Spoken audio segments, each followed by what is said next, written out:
Então o que você acha que rendeu mais no longo prazo? Small cap de valor, small cap de crescimento, large cap de valor ou large cap de crescimento? Oi gente, tudo bem com vocês? Sejam muito bem-vindos aqui a mais um Café com Holder versão natalina. Então, primeiramente, queria agradecer a todos vocês que estiveram junto comigo aqui durante o ano de 2019. O canal cresceu bastante, a gente saiu ali de uns 40, 50 mil inscritos talvez, para agora quase 200 mil, a gente está com 170 e poucos mil holders aqui no canal. Então, muito obrigado pela audiência de todos vocês. Essa comunidade que a gente criou aqui é uma comunidade extremamente unida, uma comunidade muito saudável. Eu gosto muito de fazer parte aqui do canal do Holder, trazendo conteúdos para vocês. Então, um excelente Natal, um excelente Ano Novo, que vocês consigam realizar em 2020 tudo que vocês estão planejando. Então, vamos embora pro vídeo, vamos responder aqui algumas perguntas que vocês me deixaram lá no meu Instagram. E bom, se é a sua primeira vez aqui no canal, seja muito bem-vindo. Meu nome é Fábio, eu sou analista de valores imobiliários. E se você tem interesse nesse tipo de conteúdo, clica aqui embaixo para se inscrever e clica no sininho para você ser notificado sobre todos os vídeos novos. A primeira pergunta é do J. Paulo Teixeira. Compraria ações de empresas de cannabis? Bom, eu já cheguei a analisar bastante algumas empresas de cannabis, elas são negociadas ou na Bolsa do Canadá ou na Bolsa dos Estados Unidos. A empresa com maior valor de mercado é a Canopy Growth Corporation, acho que é assim que se pronuncia, Canopy, não sei. Em segundo lugar aqui é a Tilray, Cronos Group, foram as três que eu analisei. E o que acontece? Essas empresas são muito pequenas, só para você ter uma ideia, a Canopy, que é uma das maiores empresas da Bolsa, ela vai ter ali aproximadamente 800 milhões de dólares de valor de mercado, que é uma empresa muito pequena considerando o tamanho das empresas nos Estados Unidos. Então as empresas de maconha, de cannabis, elas normalmente são startups, né? Apesar de serem pequenas, né? São microcaps / startups que estão começando a realizar suas atividades na parte de exploração de cannabis, seja na parte de plantação, seja na parte de colheita, seja na parte de produção do consumo final da droga. Então, todas as empresas elas têm um resultado operacional muito fraco, elas têm consequentes emissões de ações que acabam diluindo os acionistas para conseguir expandir os projetos. Então, são cases extremamente arriscados. Então, o primeiro ponto é esse. Segundo ponto, a pergunta aqui foi direcionada para mim perguntando se eu compraria ações dessas empresas.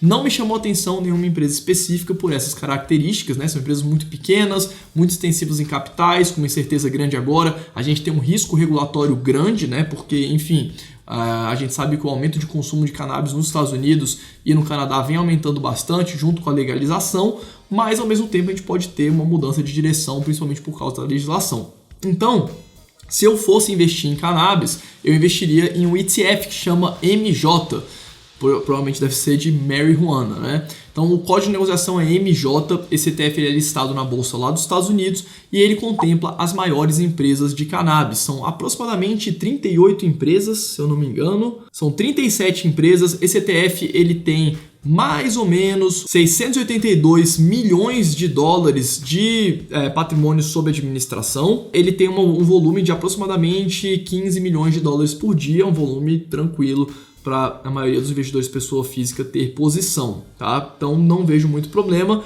e basicamente é isso, tem uma taxa de administração de 0,75% ao ano. Você tem que saber que são empresas extremamente arriscadas, então eu me exporia de uma forma genérica à indústria, né? Não a uma empresa ou outra específica. Próxima pergunta aqui é a pergunta do Lucas Zanandes, acho que é isso. O que é Factor Investing? Factor Investing basicamente é você expor a sua carteira, investir em uma carteira que é exposta aos três principais fatores da atual proposição de eficiência do mercado do Eugene Fama e do Kenneth Friend, que basicamente são você se expor ao mercado de uma forma geral, a small caps de uma forma geral e também a empresas de valor de uma forma geral. Por quê? O Eugene Fama, isso é um estudo recente, um estudo de 2016 agora, se não me engano é de 2015 ou 2016, mas acho que é 2016.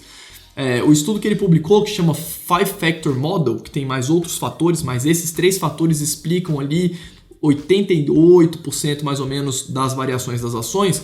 Eles perceberam que as empresas small caps de valor performaram melhor no longo prazo. Bom, vamos fazer uma enquete mental aqui. Antes de fazer a enquete, vou explicar aqui para vocês quais são as composições dos grupos de ações, tá? E vocês vão me dizer o que vocês acham que rendeu mais no longo prazo. Podem botar no comentário para eu saber qual foi a opinião de vocês. Bom, vamos lá. A gente pode separar as empresas em dois grandes grupos. Large caps, que são empresas grandes, e small caps, que são empresas pequenas. Então você passa uma régua da metade e a gente vê pelo valor de mercado da empresa, né? Então a metade das ações, uma empresa que tem um valor médio de mercado para baixo, ela é considerada small cap, e considerando todas as ações da bolsa, uma empresa que tem um valor médio para cima, ela é uma large cap. A gente separa em dois grupos, as empresas grandes e as empresas pequenas. E dentro desses dois grupos, a gente separa em mais dois grupos cada um desses grupos. Empresas de crescimento e empresas de valor. Empresas de crescimento são empresas que possuem uma expectativa muito grande de investimento no longo prazo. São empresas que possuem uma expectativa de crescimento alta. Por exemplo, empresas de crescimento aqui no Brasil, Banco Inter, Magazine Luiza, são empresas que possuem uma expectativa alta. Raia Drogasil, são empresas que normalmente possuem múltiplos muito altos, tá? E empresas de valor são empresas que não possuem essa característica, que normalmente são empresas que são muito extensivas em capital, que precisam de investir muito para conseguir crescer, que não têm uma expectativa de crescimento de retorno tão grande nos seus resultados no longo prazo. Essas empresas são as empresas de valor. Então o que você acha que rendeu mais no longo prazo? Small cap de valor, small cap de crescimento, large cap de valor ou large cap de crescimento? Vou deixar 3 segundos para vocês pensarem. Intuitivamente, muita gente responde, não sei se foi o seu caso, que as empresas que mais performaram no longo prazo são as small caps de crescimento. Por quê? São empresas pequenas que têm uma grande capacidade de crescer no longo prazo, certo? Errado. As empresas que mais performaram no longo prazo foram as small caps de valor. Ou seja, as small caps, as empresas pequenininhas, que não tem muita expectativa de crescimento, mas que vai crescendo um pouquinho devagar, ano após ano, de forma consistente. Essas empresas são as que mais performaram no longo prazo. Depois a gente tem as large caps de crescimento e, intermediariamente, a gente tem as as large caps de valor e as large caps de crescimento. Ou seja, as empresas de valor, elas cresceram, elas trouxeram um retorno maior no longo prazo, mas a gente tem que tomar muito cuidado com isso. Ah, Fábio, mas agora, então, eu vou vender todas as minhas ações e vou comprar só small cap de valor? Não, porque essa estratégia ela só funciona se você se expor constantemente a empresas que possuem essa característica. Se você investiu numa small cap de valor e essa small cap de valor virou uma large cap de valor, você já tira ela da carteira, porque ela não é mais uma small cap, ela passa em um determinado momento a ser uma large cap. E além disso, eu gosto de falar que o Factor Investing ele é tipo IMC, Índice de Massa Corporal. Você já deve ter feito essa medida, né? Que você pega a sua altura, faz umas contas com o seu peso e você chega num número falando se você está gordo, se você está magro ou se você está no peso. O IMC ele é horrível para você medir a qualidade corporal de um indivíduo único, porque às vezes você tem um fisiculturista que é muito pesado e ele é forte e magro. Ou você tem, por exemplo, um maratonista que é magro, que pode dar abaixo do peso no IMC, mas é porque ele é maratonista, ele não tem muito músculo, mas ele está saudável.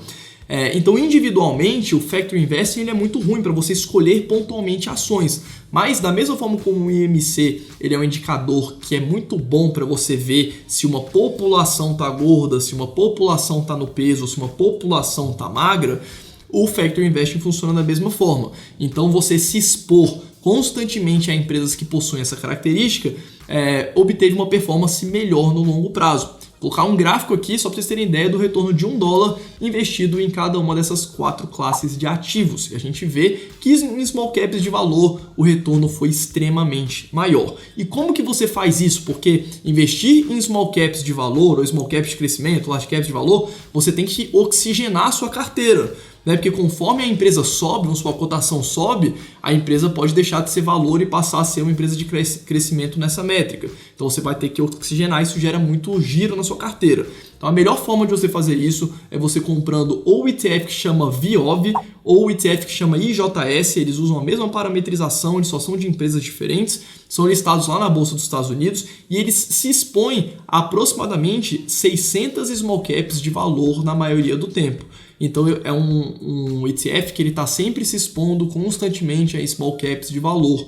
e muitas empresas, né? Não empresas individualmente. E lembrando também que não é porque uma empresa, quando você vai escolher a empresa individualmente, não é porque ela é uma small cap de crescimento que ela não vai performar. Então lembrando, individualmente o Factor Investing ele não funciona. O Factor Investing ele funciona quando você pega um grupo grande de ações que possui essa característica e você sempre se expõe só a essa característica, tirando as empresas que não atendem mais essa característica e colocando novas empresas que atendam essa característica ao longo do tempo. Então, Fábio, meu Deus, agora eu invisto aqui em algumas small caps de crescimento e não sei o que, e eu vou vender elas porque elas não vão performar. Não, individualmente não quer dizer nada, igual o IMC não quer dizer nada para um indivíduo específico, fazendo aqui uma analogia. Beleza? Então pelo vídeo de hoje é isso, espero que vocês tenham gostado, deixem o seu like, compartilhem com quem vocês acham que tem interesse. Eu vejo vocês no próximo vídeo.